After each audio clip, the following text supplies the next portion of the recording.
ബജറ്റിൽ ആരോഗ്യ മേഖലയ്ക്ക് തലോടൽ. കാരുണ്യ ആരോഗ്യ സുരക്ഷാ പദ്ധതിക്കായി ആദ്യഘട്ടമായി 700 കോടി രൂപ ബജറ്റിൽ അനുവദിച്ചു. കേരളത്തെ ഹെൽത്ത് ടൂറിസം ഹബ്ബാക്കി മാറ്റുമെന്ന് ധനമന്ത്രി നിയമസഭയിൽ പ്രഖ്യാപിച്ചു.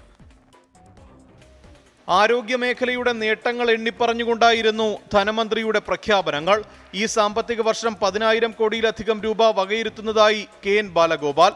കാരുണ്യ ആരോഗ്യ സുരക്ഷാ പദ്ധതിക്കായി ആദ്യഘട്ടം 700 കോടി വകയിരുത്തി. കേരളത്തെ ഹെൽത്ത് ഹബ്ബ് ആക്കാൻ 50 കോടി. വയോജന കേരളം പ്രോഗ്രാമിനായി 50 കോടി. ക്യാൻസർ ചികിത്സയ്ക്ക് 182.5 കോടിയും മാറ്റിവെച്ചു. 3.5 വർഷം കൊണ്ട് 25.17 ലക്ഷം ആകെ 6,788 കോടിയുടെ സൗജന്യ ചികിത്സയാണ് സർ ഈ സർക്കാർ നടപ്പിലാക്കിയത്. സർ, ആരോഗ്യ മേഖലയിലാകെ പദ്ധതികൾക്കായി ഈ സർക്കാർ ഇതിനകം ചെലവഴിച്ചത് 38,126 കോടി രൂപയാണ്. സർ, 25-26 വർഷം ആരോഗ്യ മേഖലയ്ക്ക് 10,431.73 കോടി രൂപ വകയിരുത്തുകയാണ് സർ. 25-26 കാരുണ്യ ആരോഗ്യ സുരക്ഷാ പദ്ധതിക്കായി ആദ്യഘട്ടമായി 700 കോടി രൂപ അനുവദിക്കുന്നു. തിരുവനന്തപുരം, ആലപ്പുഴ, എറണാകുളം, കോഴിക്കോട് ജില്ലകളിൽ പുതിയ കാത്ത് ലാബുകൾ ഒരുക്കും.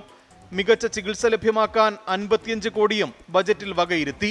എല്ലാ ജനറൽ താലൂക്ക് ആശുപത്രികളിലും ഡയാലിസിസ് യൂണിറ്റ് സ്ഥാപിക്കുന്ന ഇന്ത്യയിലെ ആദ്യ സംസ്ഥാനമായി കേരളം മാറുമെന്നും ധനമന്ത്രി പ്രഖ്യാപിച്ചു. ആരോഗ്യ വിദ്യാഭ്യാസ മേഖലയ്ക്കായി 532.84 കോടിയും നീക്കിവച്ചു. 24 തിരുവനന്തപുരം.